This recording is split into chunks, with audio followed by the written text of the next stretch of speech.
All right, what's going on, guys? Today I'm coming at you with something with a little bit different. This is not well, contrary to popular belief. While I do have mostly Yu-Gi-Oh content, this is a general channel, and this is gonna be the first video discussing something a little bit different. Today we're gonna look at the Retroid Pocket 3.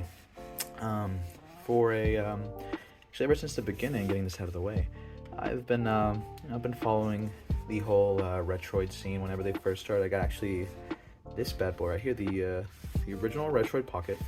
The What made this guy so special back in the day, at least to me, was the orientation that the system is laid out in most emulation hardware back during that time. At least the big stuff was in landscape, just like the really nice predecessor here, the Retroid Pocket 2, landscape. But something about this, that really drew me in was the whole portrait aesthetic. It's really nice. It has, six button arcade style setup. You got your nice little circle pad, D-pad, everything else you need except shoulder buttons. Playing older stuff like Game Boy NES games, it doesn't really matter. But for more intense games, higher intensity stuff, you really do end up missing the functionality of the L and R buttons. And then year and a half down the line, you get the Retroid Pocket 2. Very nice. Again, it's a beautiful design. It was sad to see the departure from the portrait style of the original Retroid Pocket, but this is a very nice upgrade. This is the PlayStation version with the color scheme, the colored buttons. It's very nice, actually. It's very well made, really nice build quality. This, as you can tell, it does attract fingerprints very easily, but it's got a very beautiful screen. I would turn it on, but I haven't messed with it in a while, just because, again, we're looking at the Retroid Pocket 3. I've been pouring all my time into that lately. But, it's really nice. It adds an additional analog stick just for, 3D movement games. It's really nice for, PSP, PS1 games sometimes with the second analog stick looking around, and it does incorporate the LR and then ZL, ZR buttons, which is really nice. The only thing that's noticeably missing from this is the R3 button. This doesn't push in, doesn't do anything, but it's a very nice upgrade from the original Retroid Pocket. And all that culminates, well, this might not be the latest Retroid Pocket 3 Plus. The Retroid Pocket 3 is a really nice, beautiful system, obviously taking a lot of influence from the Nintendo Switch Lite. I really liked the Super Nintendo style version, so that is what I decided to pick up. This, however, is the 2GB version. There were two versions made when the system debuted, the 2GB and the 3GB. The difference to me is very subtle. I'm more into playing like Super Nintendo RPGs or Nintendo DS. I wasn't really big into the PS1 or Dreamcast scene. While this can attempt to do that, it's not going to be at the same speed or functionality as a 3GB version.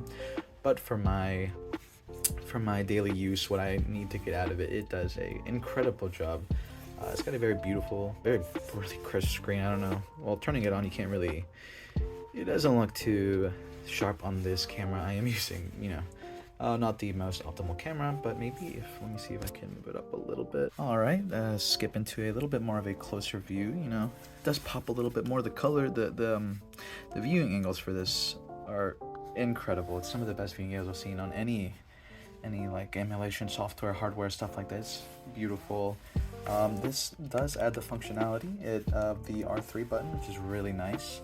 I did have a little bit of trouble figuring out how to set everything up from the beginning. It wasn't as plug and play as the others, but I mean, it didn't really take me that long to figure out how everything worked. And whenever I did, out of the box, it came with some extra buttons, some sticks, an SD card. I had no idea that was going to come with it, but it was a really nice gesture. I mean, it would have been nice for them to have the buttons pre-installed, and they did have some sort of drama whenever the system first dropped, but I have not had any issues whatsoever with my Retroid Pocket 3. I think it's a great system and a really nice improvement from the Retroid Pocket 2. But, gonna get into some general specs and some emulation, a couple emulation tests, so we can go ahead and get into that. Before we go ahead and jump into the the emulation portion of this whole thing. I'm gonna, feel free a little bit to talk about more of the specs that this thing does come with. So starting it off, it does come with a quad-core T310 CPU, so it's not going to be something insanely overpowered, but for what you're paying for, the pseudo around 100, a little bit over $100 range, it's going to be really nice. It's going to do the job really well. It's gonna get really GameCube and below. GameCube is going to be pushing it, but to go in tandem with what it can emulate, it does come with either a 2GB or a 3GB RAM version.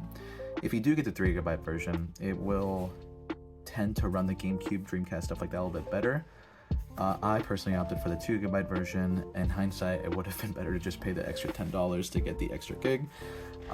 But if you're looking for more like Game Boy, Game Boy Advance, Super Nintendo, entertainment system, stuff like that, the 2GB version is more than enough. You're not gonna find anything too demanding. But if you're looking to play more Dreamcast, PS1, PSP, GameCube, go ahead and do yourself a favor and pick up a 3GB RAM version. It also comes with a really nice 4.7-inch touchscreen display with a resolution of 740 by 1334, and going to be displaying in a 16:9 aspect ratio at a whopping 60 frames per second. So it is. This is honestly a really nice screen. It is noticeably bigger than the Retroid Pocket 2, like I said right here for comparison's sake. The Pocket 3 and the Pocket 2, the screen is a lot bigger, much bigger than the 2. It's a lot, nothing wrong with the 2, but the Retroid Pocket 3 really does blow it out of the water. The Retroid Pocket 3 is just a really nice system, really good looking system. The view angles, like I said on this, are really solid. I don't have any problems either watching somebody else play or playing at a weird angle. The brightness, customizable, of course, as it should be. I've heard of people having issues with the kind of displays they're getting. I personally really like the display on my device, so it might just be a luck thing, but I guess I lucked out. The screen is really nice, it's really crisp, display is really nice, and it does have a mini HDMI port, so if you are interested in that sort of thing, feel free to display out.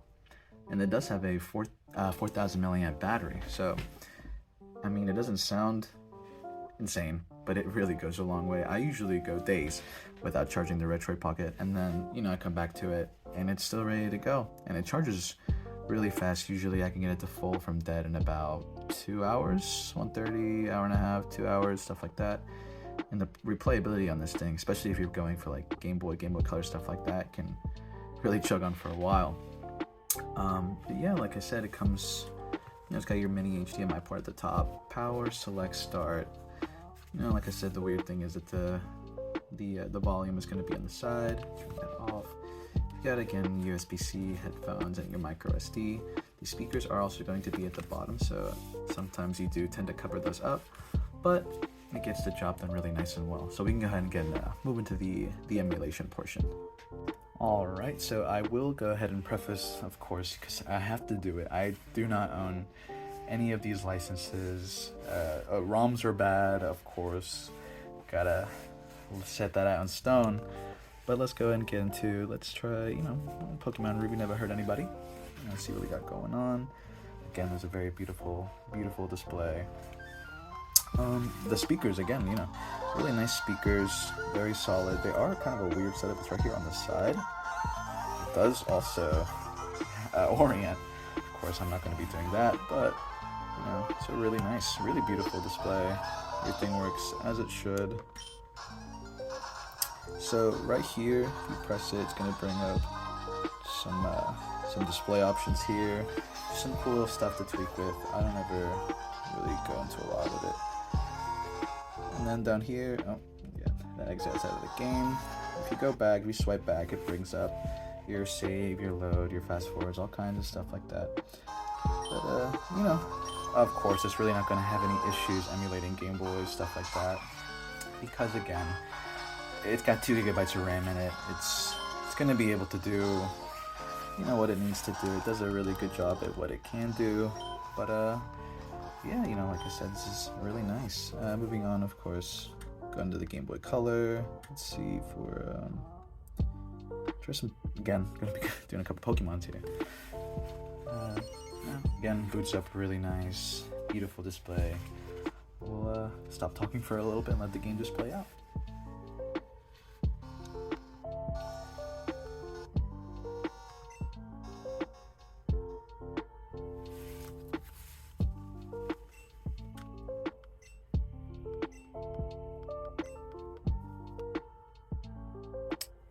Here I don't think I have anything. Yeah, no, I don't have anything played. Maybe it'll help if I can pull up a game that I have some save data in. I don't think. Let's see. Let's go try Nintendo DS Classic. Let's see. We got Pokemon Black. Again, this is really nice. Really nice. I did play. Attempt to play the DS games on the original Retroid Pocket. While it does play, not having those L and R buttons, really, you really do end up missing it after a while. But as you can see, this runs without any stutter, no lag, nothing like that. It's just really nice. And then if you ever need to switch in your screens from the top to the bottom, just up the bottom screen. It's really solid.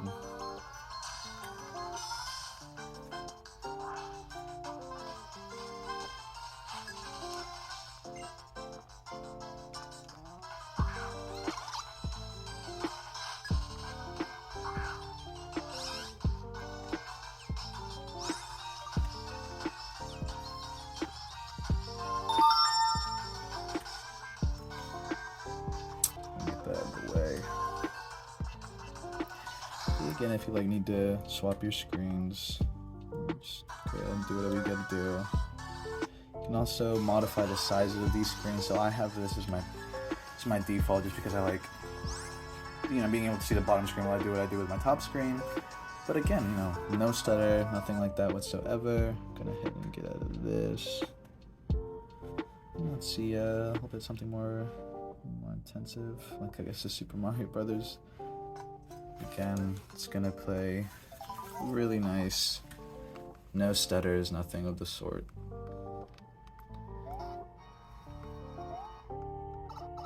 This is a little bit difficult to play. Not really looking at the screen. I'm looking at it through my camera, but you can tell. Plays really smooth. No stutter, no lag. I think I'm gonna die right here. Oh, never mind. Oh, yeah, there we go. But yeah, no, the DS emulation is really solid. But this is Super Nintendo emulation is really what I'm here for. Currently playing through Chrono Trigger, incredible game, best RPG of all time. I will die on that hill. Of course, if it can handle Nintendo DS, it's not going to have any sort of problem with Super Nintendo. But yeah, there's so many different games you can play. I haven't had any issues with games that run like the Super FX chip, like F-Zero or stuff like that. Mario RPG looks great, and then even moving on to like stuff like Nintendo 64, which can be a little bit tricky to emulate. I'm not gonna sit here and say that it is perfect, near perfect emulation, but it's really solid. It's really good. I don't experience a lot of stutters, not really graphical glitches unless you're switching in and out of games very often. But like I said, it's just really solid, really nice. I haven't played through Ocarina, but everything works fine. Most of the time, all the buttons are going to be preset, so you're not even going to need to map your buttons. I'm sorry. So it's a very plug-and-play system, except the initial setup, like I said.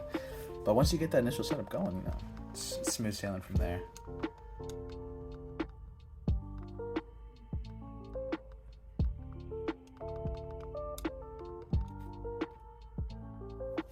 Let's see, let's get something more centered. Maybe I should have picked a little bit more pick-up and intense game, but Ocarina of Time is a classic. Not the best Zelda game. That's gonna have to go to Majora's, in my humble opinion, but to each their own. Just trying to go ahead and get into some actual gameplay so I can kind of demonstrate what the system can do. Let me go ahead and use the magical fast forward button. Alright, thanks to the magic of fast forwarding the game, we're moving around now. It's nothing you know, it's working smooth, working great. It looks really nice, really sharp. You know, really solid gameplay again, I think. Oh, my bad.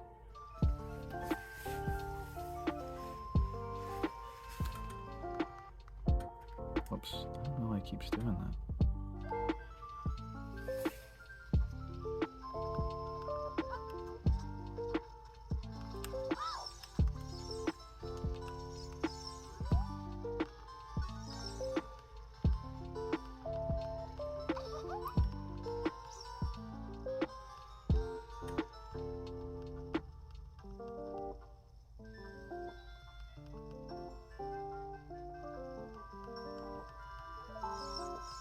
But as you can see, I mean, I guess we're not really doing anything too intensive. We're just walking around the area, but you know, no stutter, no frame dips, no nothing.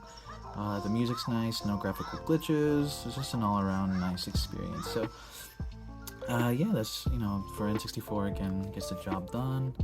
I think the most intensive thing I have here are probably going to be PlayStation 1. I do have some MAME games. Well, I guess the one MAME game, but PSP actually, very important. Again, the only issue I've had has been with this Resistance Retribution. This is a more graphically intensive, heavy game. So I have had it crash a couple times here and there, but when it's running, it's running. But that, you know, with transparency's sake, it does tend, sometimes it does tend to lag a little bit with the PSP. But it's, again, really solid emulation. Let's see, moving into, let's go ahead and load that. Let's see, I mean, loading up any of these ratios should be fine.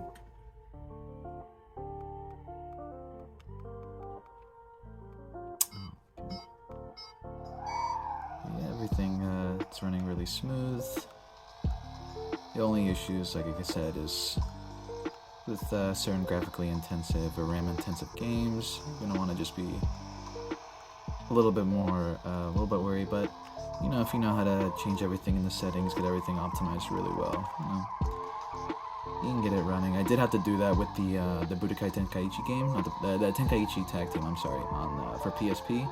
I was having a lot of slowdown and graphical issues with that, but messing around with some of the settings on the emulator really helped to smooth things out. But you know, that goes with a lot of emulators. They don't always come perfect out of the box. Sometimes they need to be fine-tuned, and the same goes for this. But it wasn't anything too intensive that couldn't be figured out. But you know, running Need for Speed Carbon here, one of my favorite games. I'm not doing too well again, like I said. I'm looking through the camera, but you know, no dips. No stutters, nothing of the sort. Oh, there we go. Never mind. Would you look at that? Okay. So, like I said, it isn't perfect. Oh, well, now it's back to normal. Maybe it happens every time every time you crash your car. I haven't experienced that. But yeah, well, I guess that's nice, a nice way to prove that it isn't going to be perfect. But, you know, the majority of the time it is going to be solid. I'm going to cut that short before I lose. And let's see, going to go ahead and show the most intensive thing I have here is going to be the PlayStation. Let's see, let's go with, it's pretty nice. Let's go ahead and start that. Go restore the game. Maybe it's not going to do anything. And I have noticed sometimes with like PS1 emulation, it does take a while to start up. But I guess we're just going to go ahead and get into it this time, which is fine. Again, with the PS1 emulation, I did have to do a little bit of setup to get it running, get it going. But I have had zero issues. I've had more issues with PSP emulation than I've had with PS1, which, I mean, I wasn't really heavy on like PlayStation back in the day, but I do have a couple favorite games. I think this one's really nice. I do prefer MVC 2. But the original is also fine, and no frame dips, no stutters so far.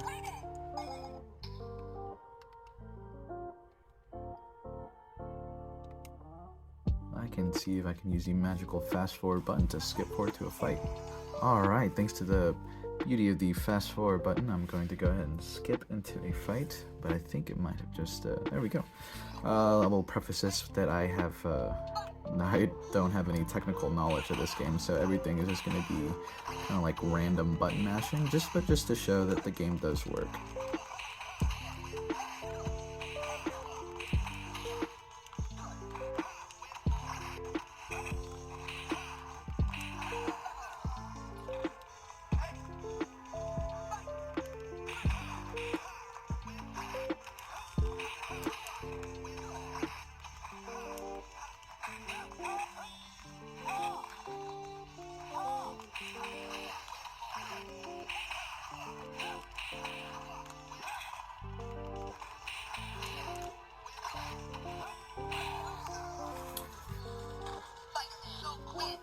Alright, it's gonna be for that. Let me get out of here. Let's see what else I can do. I guess I can go for JoJo's. Oh, never mind. There we go. Let's see if we can quickly load up. Nope. I guess it's just gonna crash. So try that. Nope. Maybe Digimon. Let's go with Digimon. Let's try that. Seems I'm having a little bit of technical difficulties, I'm sorry, with the PlayStation 1, but again, you know, these things tend to happen. It could just be that I need to close out of the Marvel vs. Capcom game that I was playing, but yeah, no, like I said, my experience with the Retroid Pocket 3 has been really incredible. In my opinion, it would be the best budget handheld. I got it for $100 plus the shipping. When it first came out, I pre-ordered it, got it in, super quick shipping, really nice setup. I think it's got a beautiful, you know, overlay here, you know, supposed to emulate the Switch. Again, it's really nice, really solid. It is basically just like an Android phone on here, so it does everything that, you know, that wouldn't necessarily entail. It does have a micro SD card slot right down here, I'm sorry. You've got your USB-C charging, a headphone jack, power button, select start, you've got your mini HDMI out, your shoulder triggers, and then you've got your D-pad, your sticks, and then your buttons. These are really nice clicky buttons too, so I do know that some people might not particularly be a fan of the clicky buttons, so it does again come with another set of buttons if you want to change those out, but I personally am a fan, and both of these sticks do actually function as buttons as well if you need to do that. But yeah, no. Like I said, in my opinion, the Retroid Pocket 3 is going to be the most affordable, easy to set up, kind of general system. It does everything it needs to for me. Like I said, it's honestly, I wouldn't hesitate to say that it is my go-to system. And you know, Retroid just keeps innovating in the whole value field. So you do get a lot of bang for your buck here. You can emulate. Technically, you can emulate all the way up to GameCube. It's definitely not going to be blazing fast, incredible, anything like that. But it can do a whole lot. You know, if Dreamcast and below, it's going to be incredible. And at that $100 price point, it's very difficult to beat. No, I very, very heavily recommend the Retroid Pocket 3 if you're looking to get into the emulation hardware scene. In my opinion, is the best value. The best bang for your buck. It's really gonna stretch very far. I wouldn't recommend you get the Retroid Pocket 3 Plus. Well, it's not that I don't recommend it, but it's just the value that you're already getting from the base model is really nice. But the one thing I would recommend would be just spending those extra $10 to pick up the 3GB version instead of the 2GB version. Hindsight is 2020. I would have much rather had the 3GB version. Again, not that I really heavily use it, but it's just $10. Over $10 more, you get a little bit more usability, a little bit more functionality from it. But again, that is up to viewer discretion. But yeah, that's gonna be my review, my sort of hands-on experience with the Retroid Pocket 3. You know, feel free to let me know what you think about the Retroid Pocket 3. What are your experiences with Retroid? And you know, feel free to like, comment, and share. But that's gonna be it again from me. Thanks for watching, guys. Have a good one.